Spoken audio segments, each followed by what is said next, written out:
না, কিন্তু ওইটার মাজারে গণ্য করে তারা এইভাবে বাংলাদেশের মাজারগুলিতে হ্যাঁ আক্রমণ চালায় আক্রমণ বাংলাদেশ করছে। জি আমরা আক্রমণ বাংলাদেশের চালাইছে। নাগরিক, সবার বাঁচার অধিকার আছে, কেউ যদি ভুল করে তার জন্য আইন রয়েছে। আইন আছে, কিন্তু এভাবে আপনি এটার পক্ষে না যে মাজার ভেঙে ফেলা। না এটার পক্ষে আমি নেই। আপনাকে আরেকটা বাউল শিল্পী আবুল সরকার নাম মানিকগঞ্জের আমরা জানি, উনি কোন গানের মাধ্যমে তার ভুল ব্যাখ্যা দিয়ে একটি গান গেয়েছিলেন, এই জন্য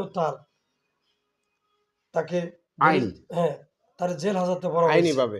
আইনিভাবে তাকে ধরে জেলে হাজতে ভরা হয়েছে। এই ব্যাপারে কতটুকু যুক্তিযুক্ত? আপনি যদি কোনো বাউল শিল্পীদের পক্ষে, আপনি একজন বাউল পাগল মনির, আপনার পরিচিতি আছে, আবুল সরকারের এই গ্রেপ্তার এটা কতটুকু যুক্তিযুক্ত বলে মনে হয়? আবুল সরকার সাহেব সে একজন সুনামধন্য গায়ক, যদিও সুনামধন্য আমার অনেক জুনিয়র। আবুল সরকার আমার বাড়িতে আইছে, আমার থেকে হাদিস কোরআন পড়ছে, সেটা তার মুখের কথাই। আচ্ছা, এখন তারে যে আইনতভাবে তাকে কারাগারে বন্দি করছে বা জেলে বন্দি করছে আইনতভাবে, পালাটা ছিল জীব পরম। জীব মানি মানুষ, আর পরম মানি আল্লাহর অভিনয়, মানে একজন আল্লাহর পক্ষে একজন মানুষের পক্ষে। তো ওখানে অনেক কথাই কাটাকাটি হয়। তো এখানে আবুল সরকার আমার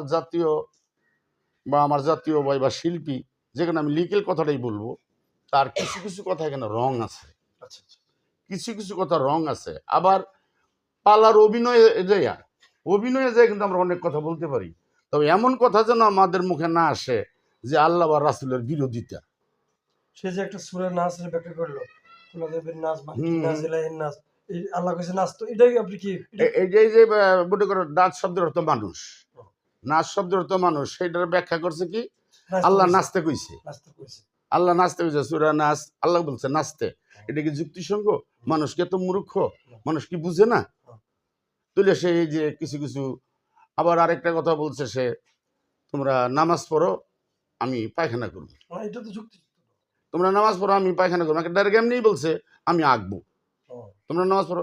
তো এই কথাগুলো তো তো কোনো মানি হয় না। তবে অতিরিক্ত কোনো কিছু ভালো না। এই যে আমি গান গাই, আমি আমার এলাকায় শেখ আবির জামি মসজিদের সভাপতি, আমি আমার এলাকার মুরব্বীরা বানাইছে। তো আপনি যত কিছুই করেন পৃথিবীতে, রাসূলের আদর্শ আপনার মানতেই হবে, মানতে হবে।